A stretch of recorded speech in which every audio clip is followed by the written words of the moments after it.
Interage com a gente lá, bora lá. Boa tarde, Juliano. Tudo bem? Estava com saudade já que fazia tempo que você não vinha aqui no nosso Ver Mais, né? Ainda mais na Casa Nova, acho que é a segunda vez que eu venho na Casa Nova. Não, esse ano você não tinha vindo ainda. Não, estreia de ano. Está estreando aí esse o ano literalmente está começando muito bom. Então, eu queria que você então começasse para ajudar as pessoas para esse ano aí de 2023, falar para eles por que as pessoas elas têm certas dificuldades em ter coragem de correr risco. Às vezes fala, dá um frio na barriga, eu não vou, não tenho coragem. Fala um pouquinho sobre isso para a gente entender também, Juliano. O principal é a gente entender de início de onde vem nosso medo inicial, né? É muito lá da nossa infância, quando em algum momento da minha primeira infância eu tentei fazer alguma atividade e algum adulto ou até mesmo uma criança um pouco maior me baniu daquela atividade, ou seja, me tomou aquela liberdade de fazer alguma coisa. E de certa forma eu fui criando esse medo de tentar. É aquela criança que está no meio da sala, tem aquela mesinha de centro com vidro e a jarra de vidro e copo de vidro para servir a visita. Aí a criança quer se servir. E de repente você grita com ela, como é muito comum, não tenta, senão vai quebrar. Essa palavrinha, essa frase, não tenta, senão pode quebrar, em muitos momentos a criança pode ali travar e que tentar, ela pode quebrar. E isso ela pode levar para a vida inteira. E o coragem para correr riscos, vem lá a falta de coragem. E isso, obviamente, acarreta aí outros desafios e até doenças com relação a isso, pela falta de coragem. E assim, mas então como buscar essa coragem? Como ir atrás dela? Bom, uma das coisas que eu sempre oriento os meus clientes no processo de bioliderança é você colocar a expectativa acima de tudo em Cristo e não em cima de pessoas. Quando você coloca a expectativa em cima de algo maior e não das pessoas que podem uma vez ou outra te frustrar, você corre ali o risco, você corre o risco de ter uma coragem maior de enfrentar. E como a gente lembra também da época que Cristo chegou lá no templo e viu a galera lá comercializando, fazendo bagunça no templo, quando ele chegou lá para os fariseus e colocou ordem na casa. Ele correu sérios riscos ali. Mas o porquê que ele fez isso? Né? Para a gente buscar enfrentar os nossos riscos ou ter mais coragem, é a gente crer em alguma coisa. Então, quando você crê em algo verdadeiramente genuíno, você tem coragem de enfrentar. Foi assim que ele fez e essa inspiração serve para a gente também. Né? Mas, Juliano, é importante também diferenciar que coragem não é imprudência, né? Porque de repente fala, não, sou corajoso e vou lá, mas tem que ter um certo receio ali também, né? Principalmente você agora que está construindo um ano de 2023 de início, você não pode ser imprudente, a gente tem que planejar um pouco. Então, qualquer que seja o risco que você vai correr, seja no mundo dos negócios, seja na vida pessoal, você deve, pelo menos, planejar alguma coisa para não ir às escuras em termos de vida 2023. Então, há uma necessidade de você ser prudente. O excesso de coragem, sem prudência alguma, traz a negligência, traz os possíveis fracassos aleatórios e gratuitos. Nós vamos fracassar. O ano de 2023 foi feito para isso. Todo ano é feito para isso, para nós fracassarmos. Quanto mais errarmos, a coragem de errar, a gente não pode ter compromisso com o erro. Não tenho que me apegar a ele. Eu tenho que errar bastante. Nunca errar várias vezes o mesmo erro, obviamente. Com certeza, aprender um pouquinho também, né? Mas então sobre assumir os riscos, né? Como fazer essa busca, então? Bom, aí nós estamos falando de maturidade.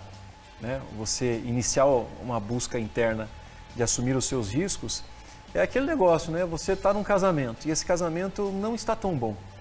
50% da responsabilidade daquele casamento é seu. Você tem seus filhos e percebe que seus filhos não são tão educados. 50% daqueles filhos foram concebidos graças ao seu esforço. Então essa busca interior de obviamente olhar para os seus próprios erros, dá a coragem de assumir os seus próprios riscos. E, Juliano, quando esse correr risco dá errado, né? E bate aquele arrependimento, como lidar com isso também? Porque daí você fica batendo, martelando na cabeça. Acho que daí você fica até com medo de correr riscos novamente, né? É aquilo que eu falei agora há pouco, o compromisso com o erro. Se eu tenho compromisso com o erro, Mauro, e fico ali martelando aquilo que eu acabei de executar de forma incorreta, erros, né? Se eu não tenho essa regeneração, se eu não tenho essa recuperação, na bioliderança a gente chama de eu tenho a releitura do erro. O que eu faço com essa releitura? Na doença, no corpo humano, a releitura pode me causar uma doença ou me manter nela. E eu não posso me manter no erro. Então, quando eu erro uma vez ou duas, para ter essa segurança, não tenha compromisso com o erro. Erre à vontade e não fique ali... se remoendo. O remorso ele causa atraso e nós estamos aqui para prosperar. De certa forma, o erro foi feito para levar a gente um passo à frente. O que nós temos que fazer é planejar. Nunca nós planejamos o ano com tanta eficiência quando a gente começa a planejar também os nossos erros. Né? Faz parte do nosso negócio, da nossa vida, a gente enfrentar os nossos desafios. E no caso de empresário, empreendedor, assim, né, que precisa ter coragem a mais para correr esse risco, quais dicas que você daria para eles? Porque a responsabilidade, no caso, não é só dele, do empresário. De repente, ele tem uma equipe que trabalha com ele. Acho que fica mais pesado esse risco ainda, muita gente, né? Eu sempre brinco, né? A média no Brasil é 3,33 pessoas por casa. Então, se você tem 10 funcionários, aproximadamente quase 40 pessoas você gerencia, depende daquele trabalho. Mas é lógico que no mundo dos negócios você tem que ter no mínimo, né? Uma sugestão que eu dou é você fazer, independente do tamanho da tua empresa, fazer um business plan, um plano de negócios e utilizar as diversas ferramentas que hoje existem à disposição gratuitas. Então, para que a gente possa correr riscos calculados, a gente deve fazer um bom planejamento. Para isso, obviamente, como eu falei com um cliente semana passada, é sempre muito importante, Mauro, você ter mentores à sua volta. Então, se você quer correr risco em 2023, procure ter mentores, como se fossem conselheiros, que quando você une o teu plano estratégico, o business plan que você faz, o plano de negócios, mas um mentor, a gente chama isso de counseling, um conselheiro, seria muito mais fácil a gente programar os nossos riscos, seja em aquisições, seja em fusões, novos negócios, novos segmentos, até mesmo mudar totalmente de segmento. Isso é risco e faz parte. Jesus, quando enfrentou lá os fariseus no templo, ele sabia que ele ia irritar a galera do comércio, ele desfez o povo, os fariseus que rezavam ali, fingiam que rezavam, e ele correu um risco sério da população mal e mal entender ele, ficar confusa. Então, é um risco calculado porque ele cria em alguma coisa muito mais forte. E agora já para o mundo profissional, como colocar essa prática, né, essa ação de correr o risco? Bom, a gente começa na vida correndo risco até no namoro, né? A gente tem lá um interesse em alguém, qual é esse risco de tomar um não, de não dar certo. E na vida profissional, a gente só, água parada, né? Água de poço, ela não é à toa que fica parada. Né? Então, numa vida profissional, o correr riscos é você enfrentar, por exemplo, apresentações. Eu atendo executivos que têm vergonha de se apresentar em público. Correr riscos é você, literalmente, avançar um passo a mais no desenvolvimento da sua carreira. E profissionalmente, o risco está atrelado ao seu sucesso. Então, geralmente tem uma frase bem conhecida que por trás dos seus maiores medos é que se esconde a sua grande vocação, o seu grande propósito. Então, se você tem medo de alguma coisa, o risco de alguma coisa te altera, talvez lá atrás desse medo exista ali, tenha o seu grande propósito profissional e pessoal. Até porque trabalhar no que gosta geralmente faz bem, né? E assim, até para a gente finalizar aqui, como parar de procrastinar e colocar a coragem em prática, mas com todos os cuidados necessários? Tem algumas doses cavalares que eu coloco nos meus atendimentos. Então, se você tem medo de desapontar algumas pessoas especiais na sua vida, né, vá lá e desaponte. Já mostre que você erra, que você pode, que a gente pode errar. E a procrastinação, ela é uma amiguinha. O nosso cérebro sempre vai querer ficar, Mauro, naquilo que é confortável. Ao invés de eu ir na academia às 6 da manhã, ele quer ficar no colchão, debaixo do cobertor, naquele dia frio ou calor. Ele quer ficar, guardar energia. O nosso cérebro ele quer guardar energia sempre. Então, para a gente parar, né, para evitar essa procrastinação, eu tenho uma ferramenta muito boa.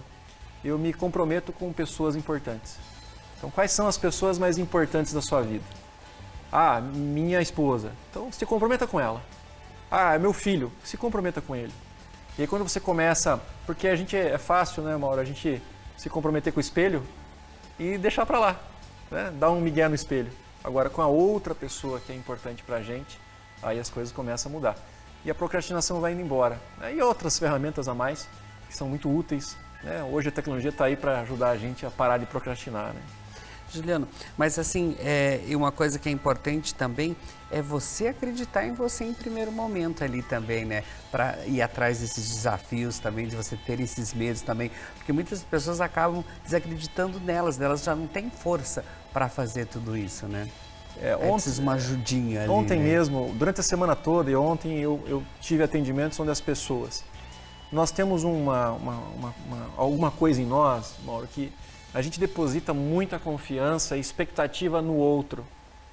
E aí, quando eu começo a colocar muita expectativa no outro, eu me anulo.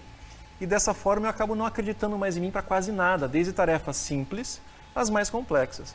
Então a orientação que eu sempre faço é, não coloque pessoas num pedestal.